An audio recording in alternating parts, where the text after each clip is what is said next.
Thank you. My name is Tim. How long have I got? Oh, yeah, and after 3 or 4 hours? you're going to speak for an hour, and then we'll have 10 minutes for questions. Okay? Marvelous. Thank you for having me. Someone is interpreting, I'm told, so I shall speak slowly and loudly. Loudly, okay.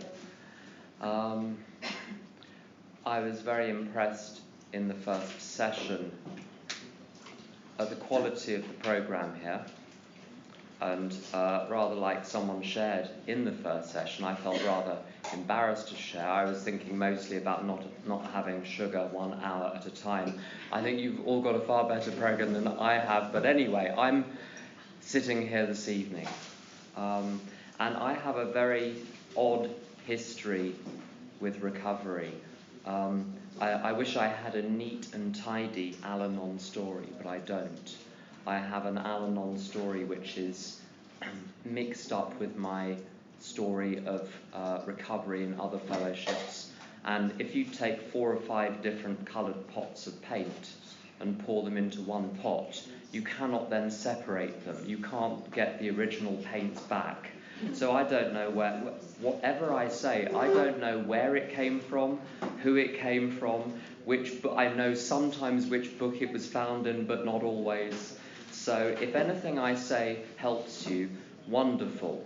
And if it doesn't, well, there's not a lot I can do about that. I shall do my best to share the parts of my story which are relevant, and I'm going to focus on my Al-Anon experience and issues and solutions I've found in all sorts of different places. On the subject of finding solutions in different places, there was an episode of the American comedy series Friends where one of the characters was teaching another of the characters to sail. It was the Jennifer Aniston character. I hope this isn't breaking her anonymity. She was teaching Joey how to sail, and Joey had no experience of sailing and was terrible, and she was shouting at him. And he said, "Why? Stop shouting at me. I can't stand this." And she said, "I'm not shouting at you, I'm shouting near you." So my Al-Anon, and that's an Al-Anon tool. It's not one of the slogans, but it's as good as for me. Not everything is about me. The angry person was angry before I walked in the room and will be angry after I leave the room. Therefore, I didn't make them angry. I may have occasioned the anger, but I didn't cause the anger. They were angry already. So it's not about me. Why do I even need to go to Al-Anon? Again, I wish I had a neat and tidy story of how I qualify for Al-Anon, but I don't. There are lots of different reasons why I needed to come to Al-Anon, and why, when I did come to Al-Anon, I identified more intensely, actually, than in any other 12-step fellowship I've been to or belonged to. Because alcoholism and the response of the family to alcoholism was the environment I grew up in, and I had no idea. Because it was just the air you're breathing. It wasn't an object. You can only see an object if it is somewhere over there. If it is your entire universe, you can't see it. If you asked a fish, it probably wouldn't know what water was, because it is simply the medium it lives in. And I grew up in a household with a brother, a much older brother, who was gone by the time I knew what was going on. He was out of the house, he was living somewhere else, and he was an alcoholic. And he was allowed to visit occasionally, and when he was allowed to visit, I wasn't allowed to see him. I saw him through windows, but I wasn't allowed. I interacted for minutes but I wasn't allowed to get to know him.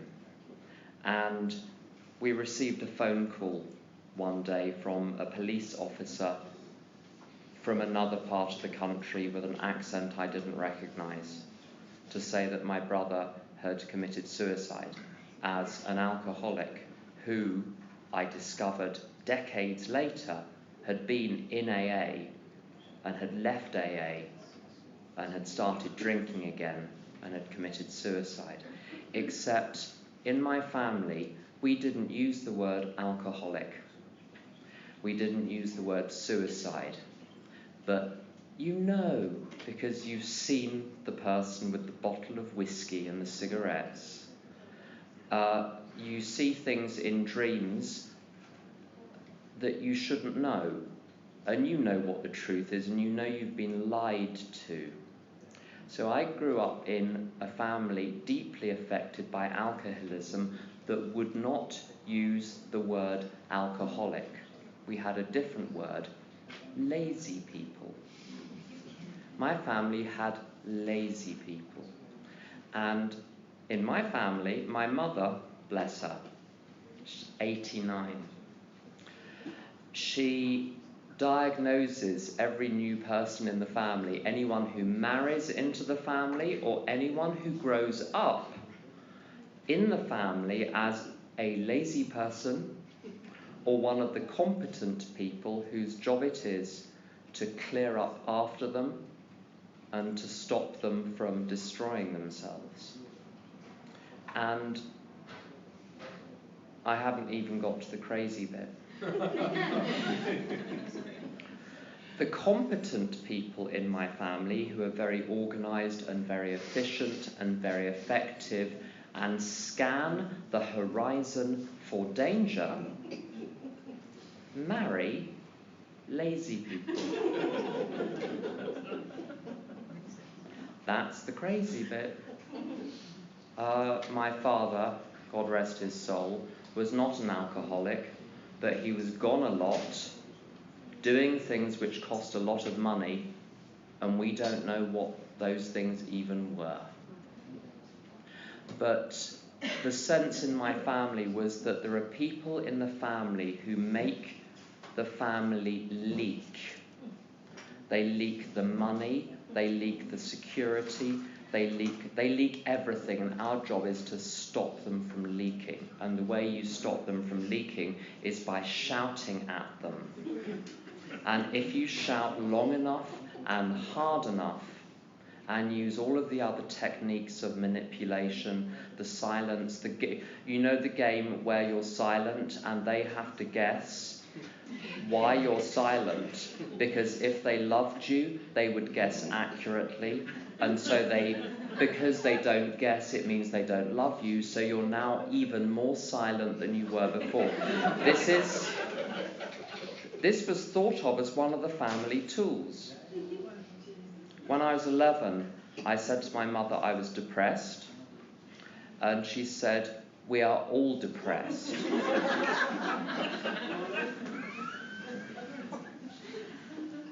It gets worse. She added, "But you'll grow up, you'll have children, and they will be your life." So now I knew that I had a responsibility towards her to be the reason that she was on the planet. And I wanted to die at this point. As a brother, I wanted to follow as swiftly in the footsteps of my brother as I could. But he had used up the family voucher for suicide, and so I couldn't, because the fewer there are left, the more responsibility on the remaining children to fix the broken adults.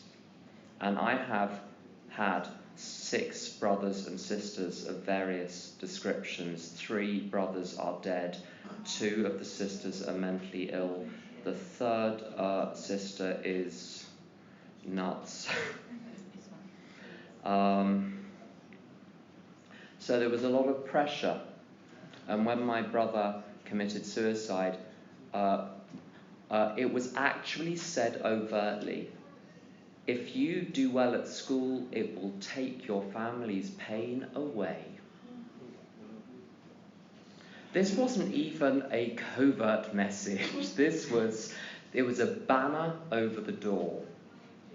And the sense was, it was a family in which there were some achievers.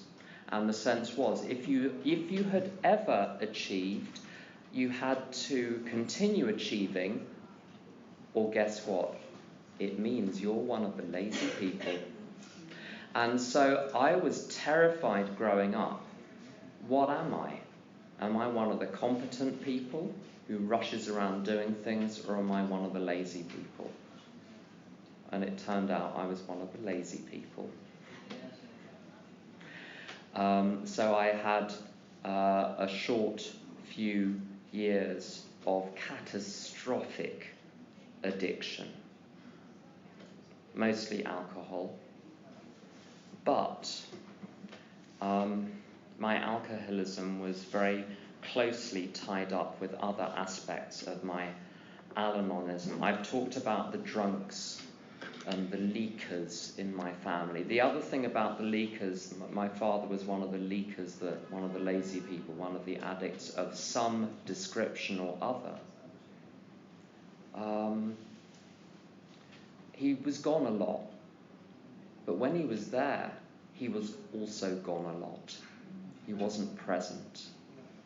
No attention, his attention was not on us. I'm not blaming him.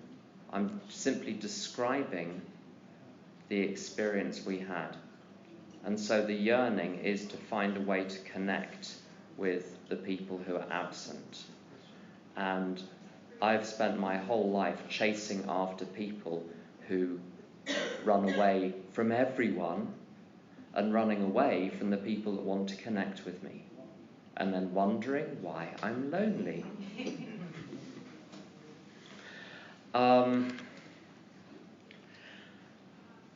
So that those distant, dreamy people, to me, were very attractive.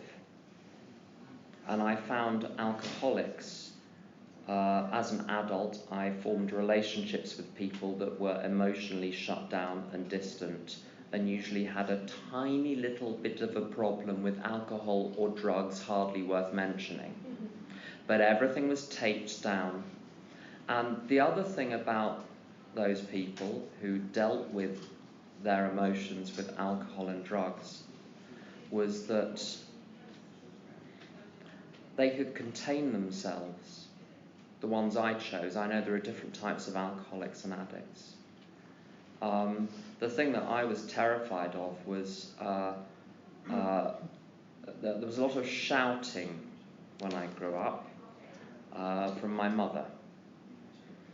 And there was a lot of worrying. Two very important mechanisms in the condition of Al-Anonism. My parents ran a guest house. They were retired and ran out of money because of my father. So my mother started a guest house. She turned the house into a guest house. And each year, because of changes in tourist patterns, we were having fewer and fewer guests. And she would sit at one of the windows overlooking the road, counting the number of cars driving past per hour and doing graphs and predicting the downfall of the family. And this constant worry and worry as a means of controlling. If you worry, it's because you care. And if you don't worry, it's because you don't care. So if you tried to get away from the worry, she would follow you into another room with the worry. So you've left your worry behind, let me bring it to you.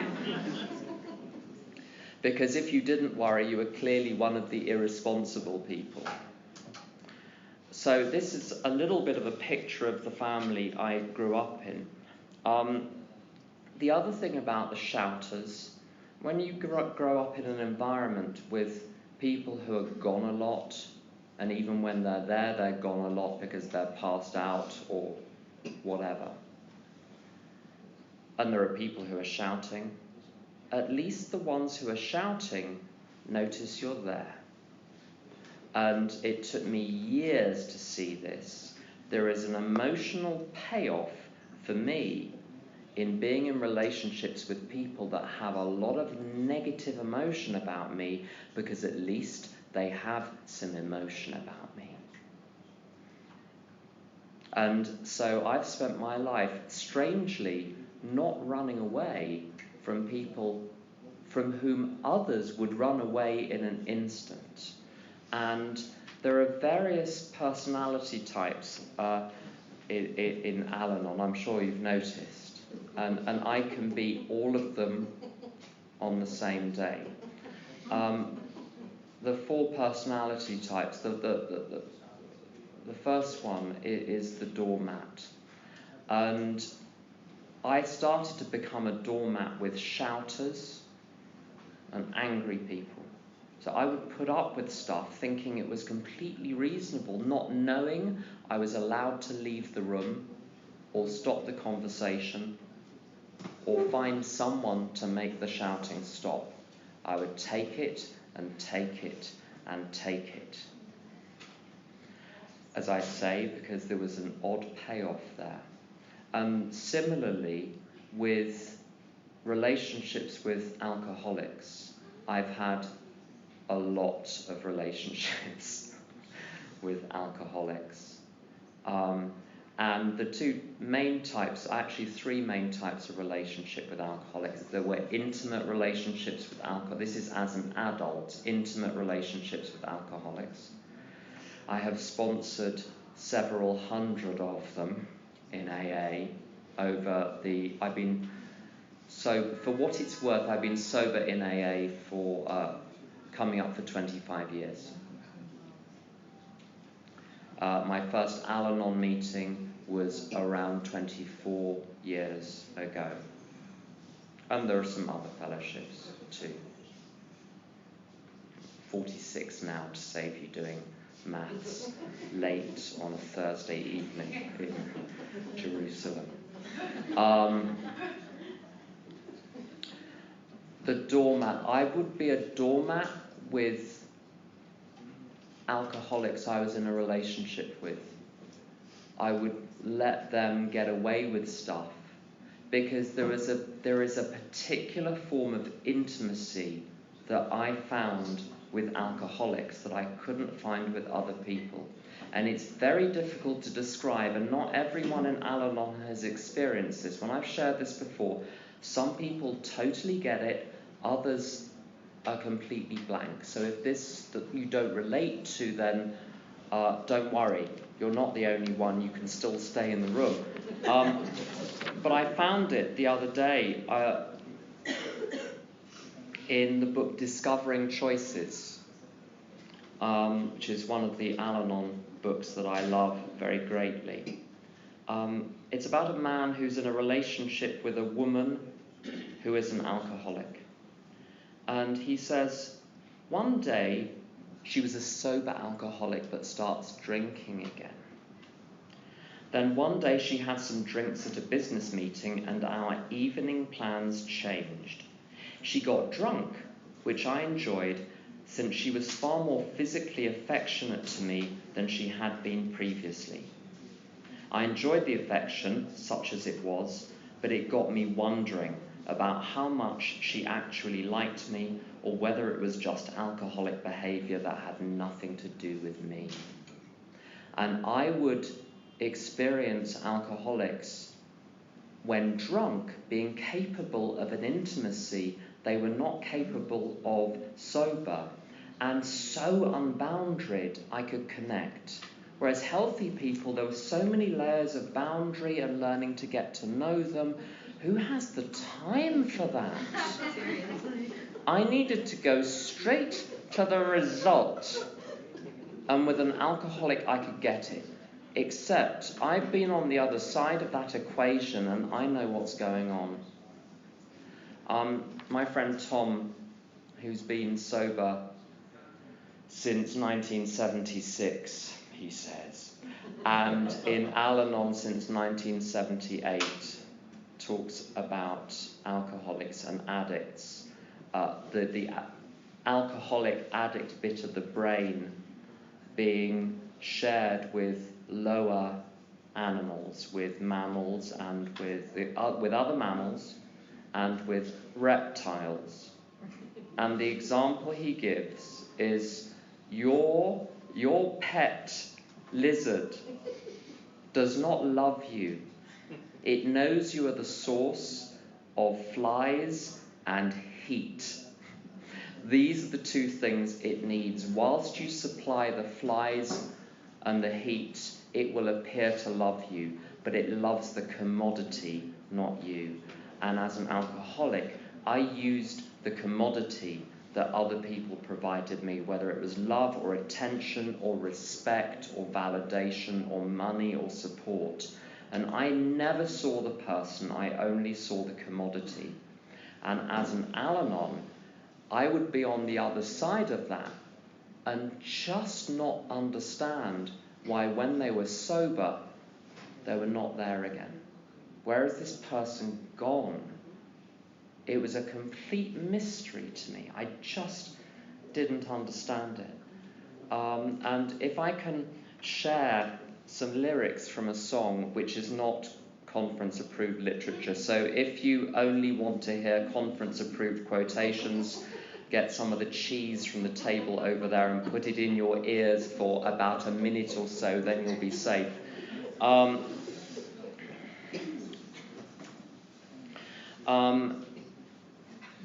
And this sums up my Al-Anon experience with intimate relationships with alcoholics. The sun comes up, I think about you. The coffee cup, I think about you. I want you so it's like I'm losing my mind. All afternoon doing every little chore, the thought of you stays bright. So this was the curious thing. I would be in catastrophic relationships with relapsing or still drinking alcoholics, and yet the thought of them and what things would be like when they finally got sober, that was the thought that stayed bright. When I have helped them become the person they could be. So there was an awful lot of... The great thing about fixing other people is you appear to have the power and you don't need to deal with your own stuff, and other people's problems seem so much simpler and more obvious to solve than your own. And as a friend of mine in Al-Anon says, the less I know about you, the clearer I am about what you need to do. The more I know, the less I have to say. This wonderful line, spend sleepless nights to think about you. The temptation to continue thinking about the alcoholic 2 o'clock in the morning, 3 o'clock in the morning. It's not that the thoughts are keeping me awake. I stay awake to continue the mental obsession with the alcoholic. And this doesn't just apply in intimate relationships. There are all sorts of relationships with alcoholics which are not intimate, where sponsees, people I'm doing service with in recovery, where I'll get a text at 11 o'clock at night and I immediately reply, and then there's no response, and 2 o'clock in the morning I'm still thinking about it. Spend sleepless nights to think about you. And this is the key line about trying to have a relationship with someone who is in active addiction and looking for genuine connection. You said you loved me, or were you just being kind, or am I losing my mind? And I have found relationships, intimate relationships with alcoholics, drove me crazy because I never knew who was going to walk in through the door. Terrifying and disorientating. And not knowing, am I mad? Are they mad? Is my response normal? What is going on here? Having no way of navigating those situations. Much more recently, I haven't had a close relationship with a drinking or relapsing alcoholic for a very long time now, one day at a time. But there are other types of relationship. If you're in the world of recovery, you're going to come across a lot of addicts and alcoholics. And of course, part of the program is to try and help people. Now, so far so good. The solution in some fellowships is, in fact, to try and help people. But I've got a tiny little problem with help. And it's this. My friend Annie from Marin County says, help is the sunny side of control. Don't get your help all over people. Like it's some kind of substance that you're spilling on them. And one of the things that makes Al-Anon a more sophisticated program for me is that the same behavior in two different relationships can be healthy in one relationship and deeply pathological in another. So I will get a sponsee phone call, and I spend a lot of time sponsoring, and I couldn't do it if I didn't have the Al-Anon program to help me, the Al-Anon principles. I can have a phone call where someone explains a situation and asks for help, and I set out 3 helpful solutions, and it's the right thing to do and it's the healthy thing to do. And another call can come in 10 minutes later, and my contribution can be word for word the same, except there's something wrong here. And where there is something wrong, there are lots of different dynamics that you get with other people in recovery. But one of them, and this is something where I've played the game on both sides, and by game, I don't mean something that people are doing on purpose to mess around. It's that what's going on the surface is not what is going on deep inside the relationship. I've tried to help people in the past where I realize I've told them the same thing 17 times, and they phone up the orphan with the broken wing and the big eyes saying, help me, I need help. And I hear the sound of the you know, those Western films with the cowboys and the Indians, and the cavalry come over the hill to save the day at the last minute. And I hear the sound of the cavalry, and I am the cavalry. You're cold, I'm a sweater. And this is not helping. If someone is repeatedly coming back, they're not after help, they're after something else. And I know when this is going on, because afterwards you feel had. And by that I mean there's almost a moment when they say, gotcha, when you realise that you've spent 45 minutes on the phone carefully explaining something you've explained 100 times before. And you feel used, and you can't work out why, because the same words with a different sponsee on a different occasion would have been water on parched land. And the test is, over time, is the help actually being acted on, or are people coming for something else? Are people coming for relief, not recovery? One of the other things I've had to learn as well, it's incredibly difficult. This is a very difficult situation. I sometimes chair committees. Many years ago, I chaired a committee where lots of people were getting angry, and I was running past my sponsor what was going on. And we decided that what I was saying was appropriate. I was chairing the committee appropriately. But what would happen is, when someone shouts at you, and immediately your brain starts responding, and then your mouth starts responding, and there has been no decision-making process. Do I even need to be in this conversation? Is it even appropriate to be in this conversation? And I've had so many conversations with people in recovery and people outside recovery as well, where information appears to be being exchanged, but it's really one person vomiting out the emotions onto another. And I'm now able to stop and say, I'm not going to have this conversation now. I may be ready to have this conversation tomorrow, but I do not have to engage if someone is angry.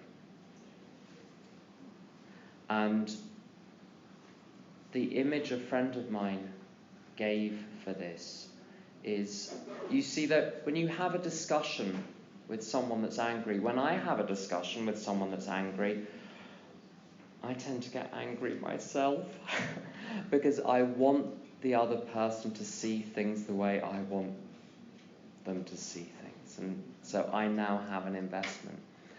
And you try and be rational and you try and be logical, but as a friend of mine says, it's like playing chess with a pigeon.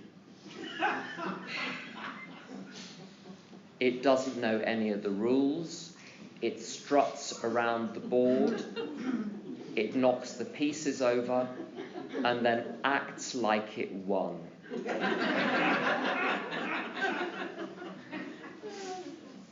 And again, angry conversations in service, in AA and in Al-Anon and in other fellowships appear to have as their content, the organisation of the tea and coffee rota. But they're not. They're about something else entirely. It's one of those gotcha games. And when I'm in my right mind, I don't play anymore. And the thing about these games is that when one person stops playing, the game is over.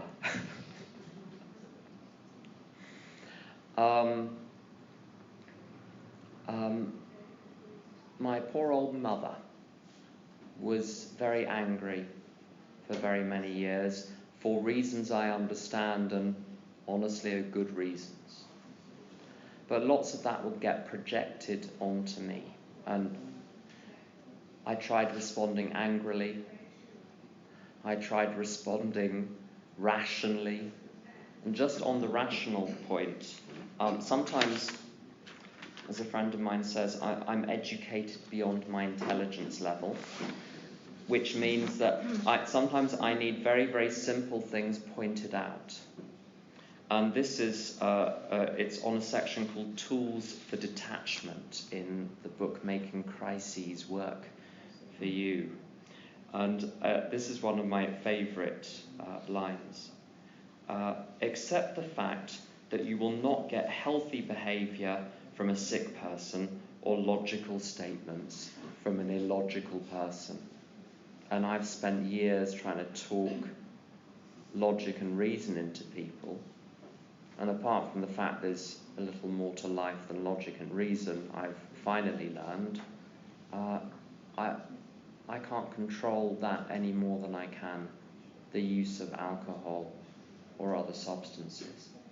And my poor old mother would shout, and I and my other half would go down to stay with her for a few days. My other half would go to the supermarket to buy the bribes, the chocolates, the fizzy wine, the flowers. I mean, they were gifts, they weren't, but they did help.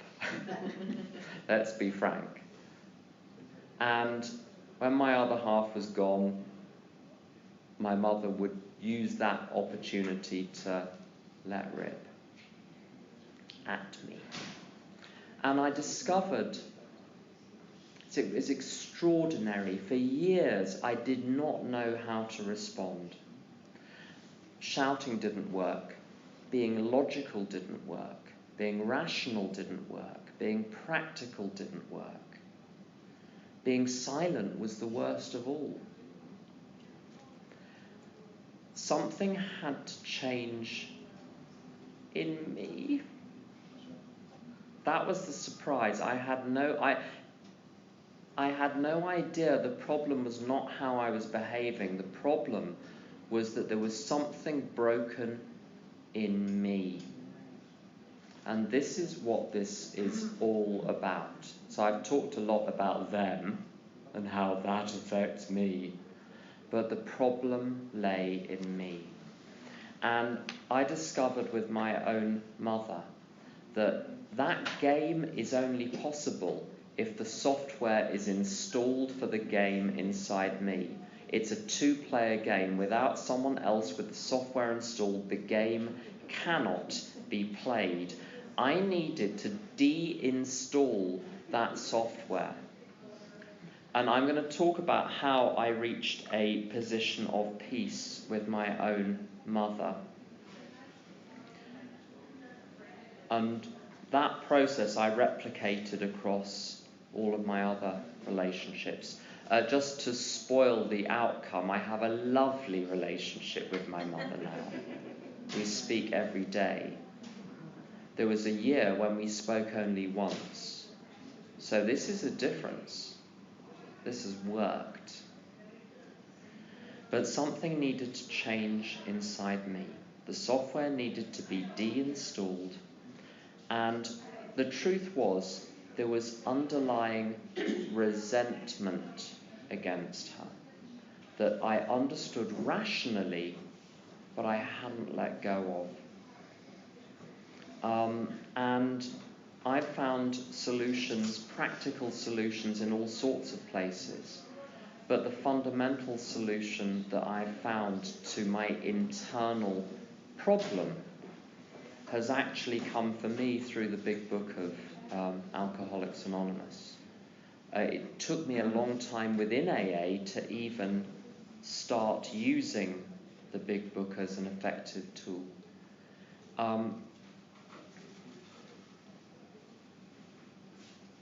Can I just ask for a show of hands, how many of you have read the big book? Most of you, marvellous. Has anyone done a resentment inventory, a step 4 resentment inventory using the big book? A lot of you. If you haven't, I highly recommend it. What is amazing, it was written in 1939. But the understanding in AA, in Al-Anon, in other fellowships of what was written in 1939 has grown a lot since then. And it is extraordinary to me that the same instructions can be followed now with greater depth than I think they even could be at the time.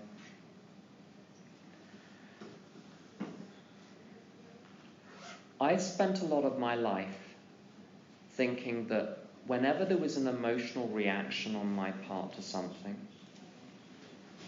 it was because you did X, Y, and Z, so I felt A, B, and C.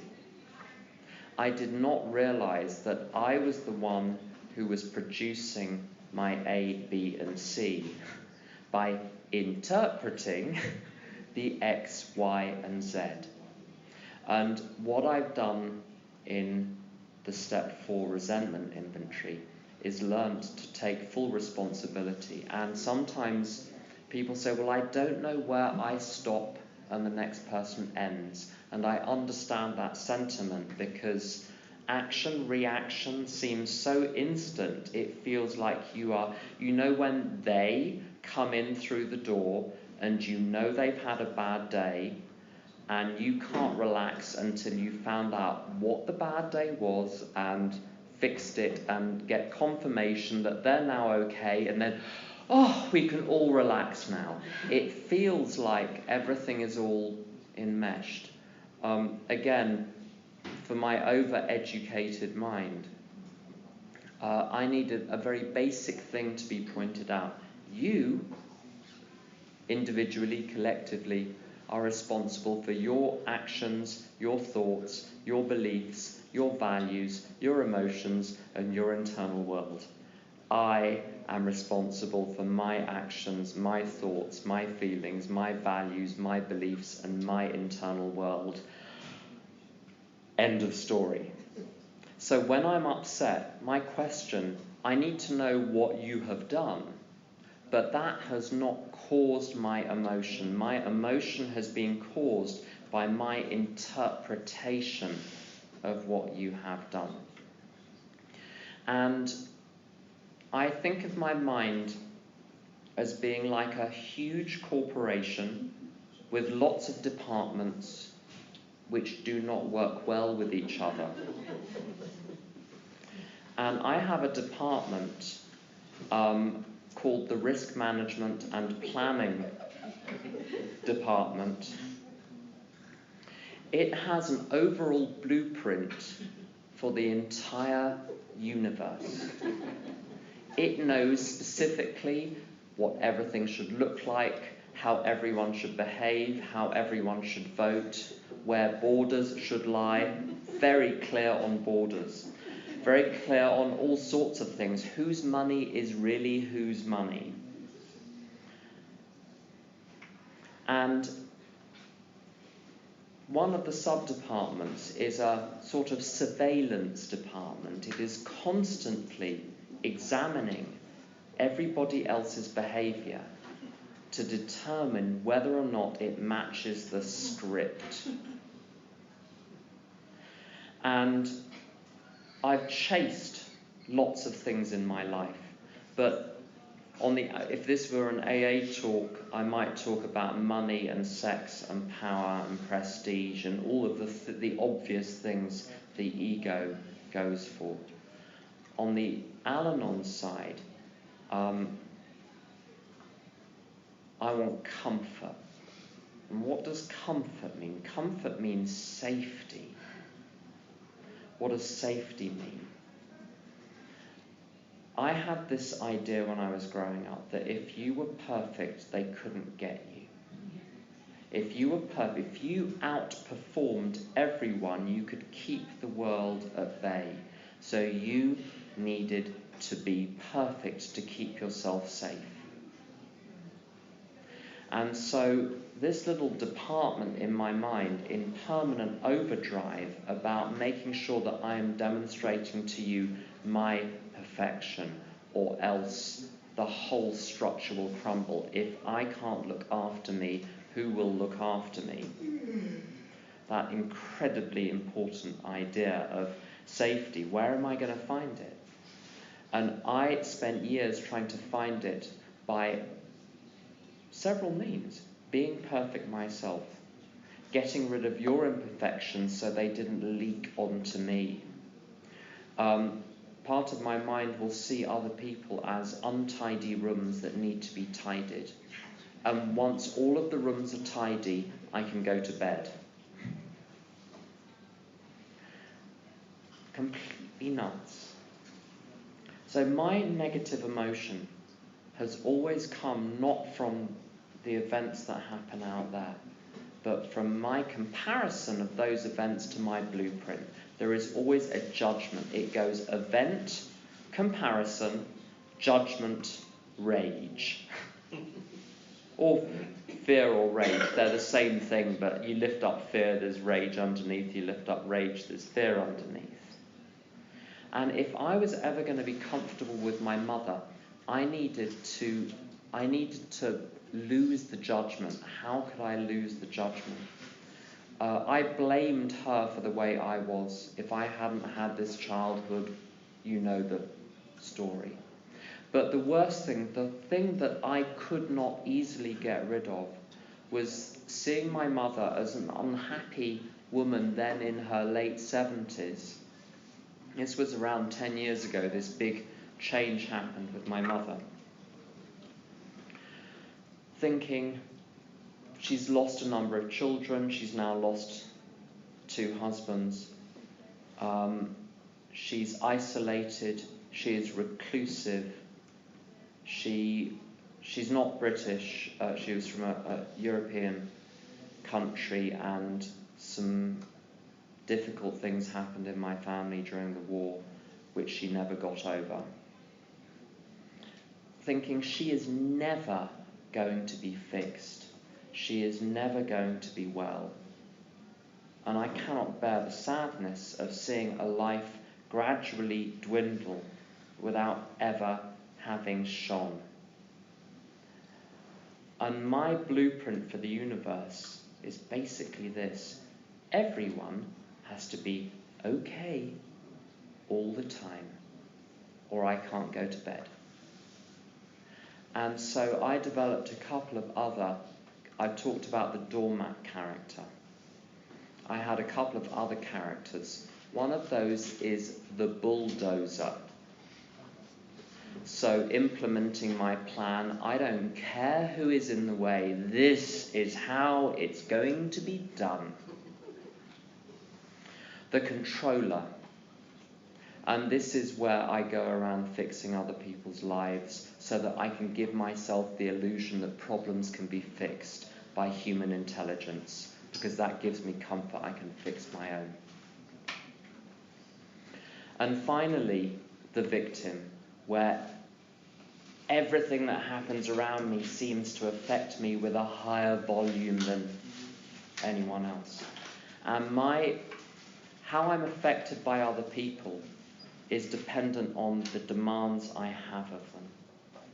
When I stopped demanding that my mother be happy and said, I'm not sure if this is even official as an Al-Anon slogan, but I've heard it so much, who cares? Let it break around you. Let it break around you. I was trying to stop. I've spent a lot of my life trying to stop things from breaking around me. Things which are meant to break.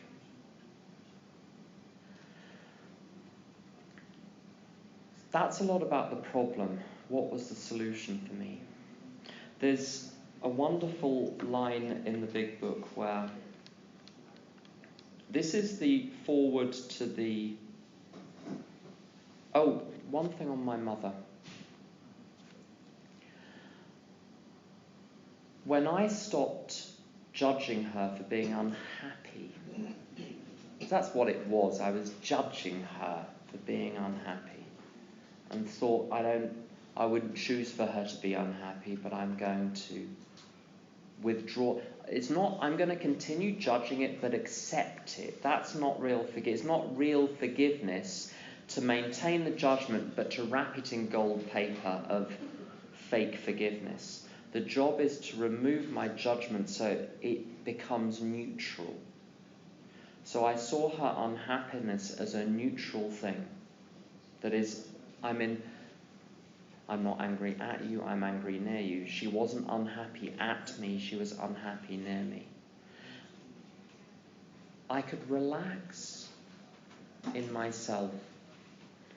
And my mother would for years would still try to bait me with, those particular topics that they know that if they bring the topic up, they can raise your emotion instantly. She would try, and I remember one conversation, I was on my phone to her. She was criticizing me for something, I can't remember what. I was doing something radically wrong. I don't remember the detail.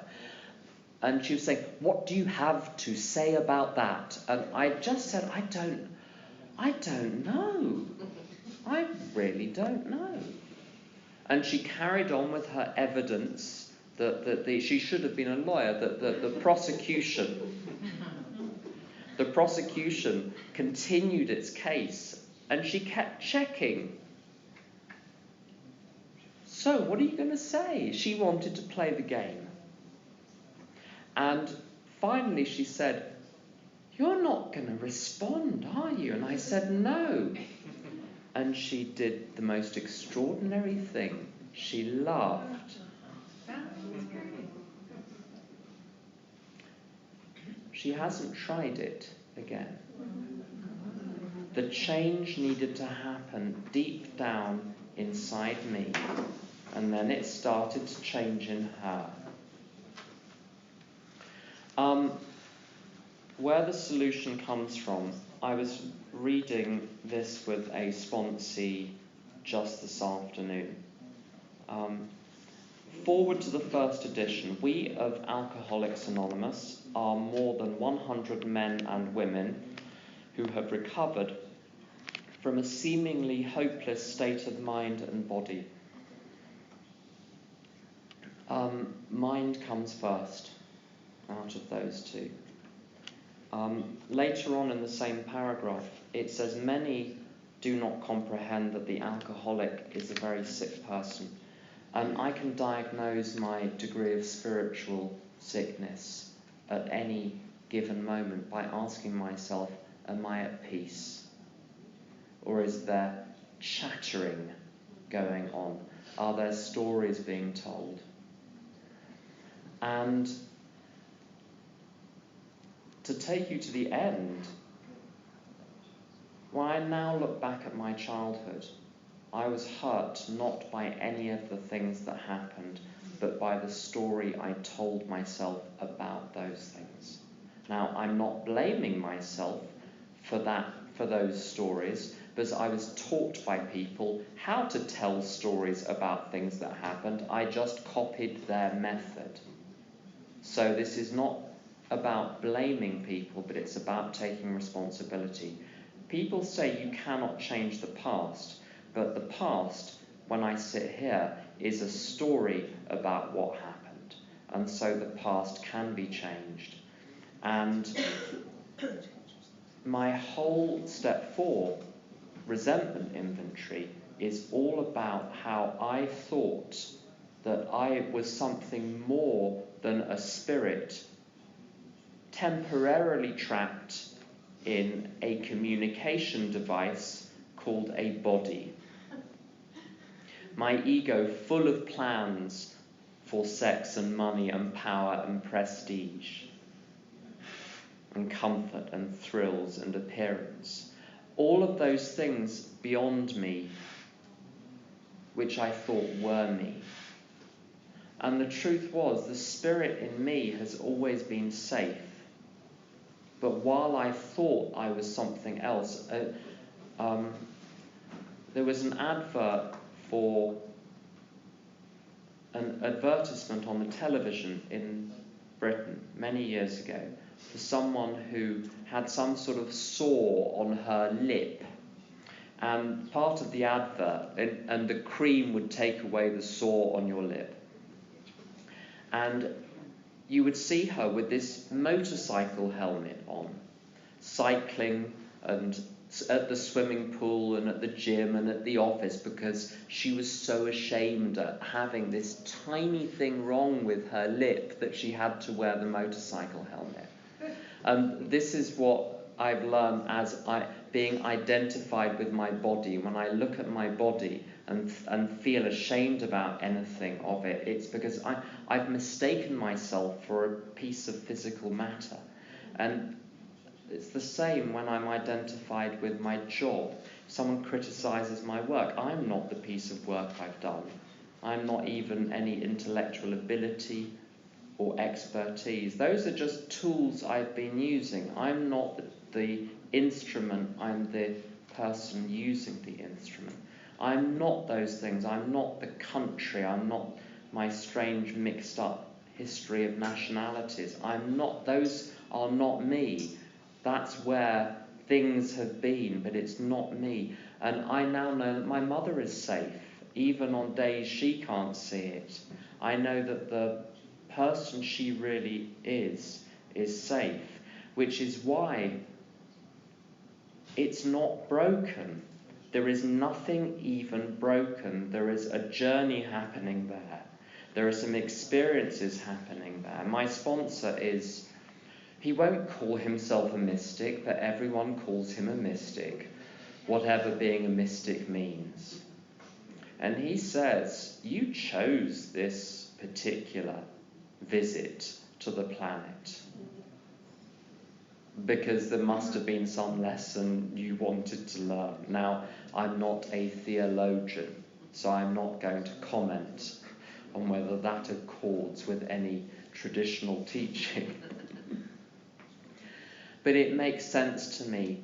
I've spent a lot of my life and recovery trying to stop other people from having whatever journey on the planet they're supposed to have, thinking that there is something wrong with human emotion. If anyone is feeling anything, there is a problem right now which we need to solve. We need to be happy, happy, happy.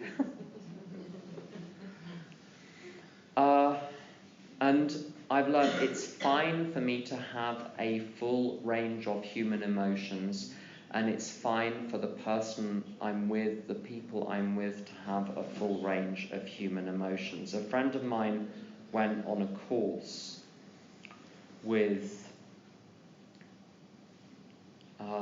a spiritual teacher and psychologist who said during the course, we're going to be bringing up some very difficult material, and I need you not to be hugging each other.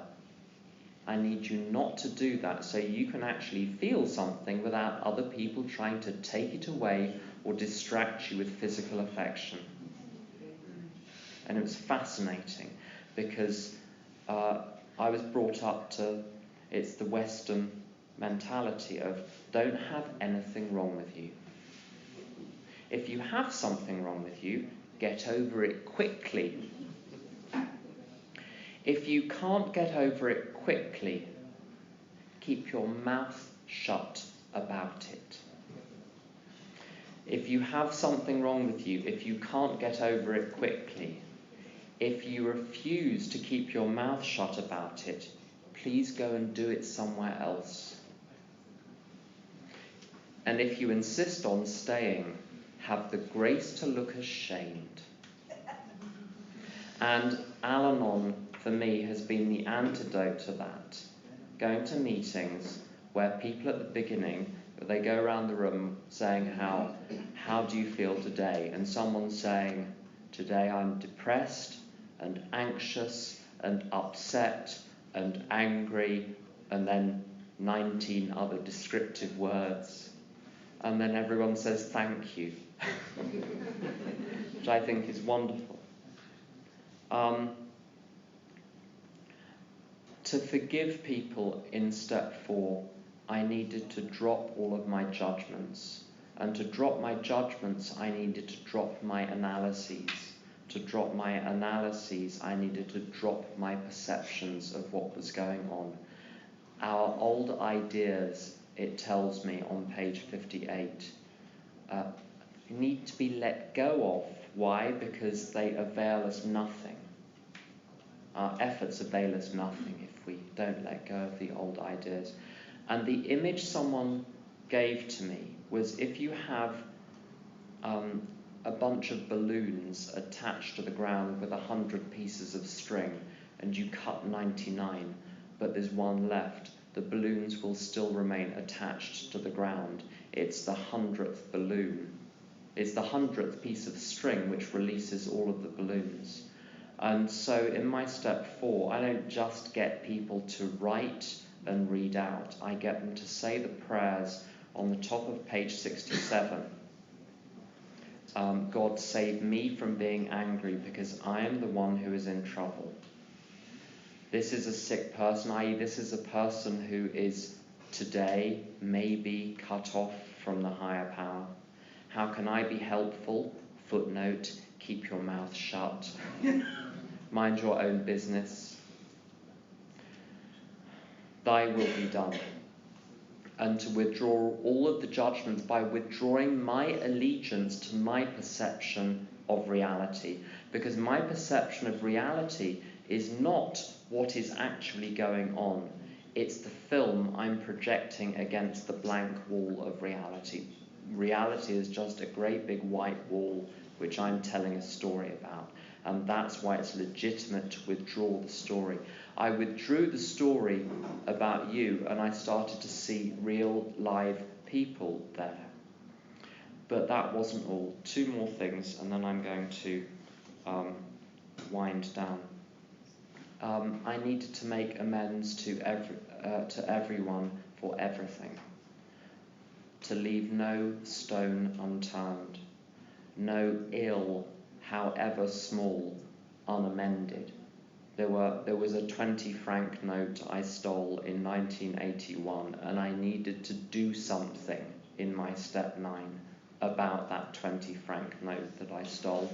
I couldn't even remember if I had returned it at the time, because I felt guilty at the time. But I needed to do something about that. When I still had one amend left, one harm, where I had not done my utmost to straighten out the past, I still felt like I had before. A lot better, a lot happier, a lot calmer, but fundamentally the same. I made the last amend. I went for a run. I said to my higher power, if there is anyone I've missed, show me. I came back from the run, no names. And all the lights went on.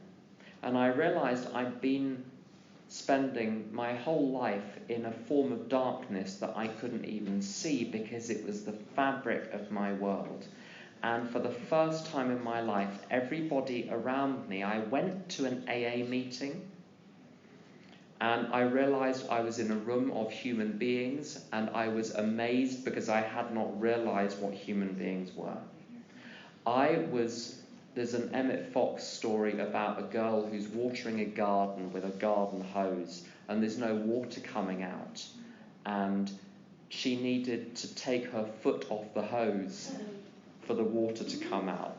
My foot was on the hose the whole time, through 2 things: judgment and unamended harms, unfinished business.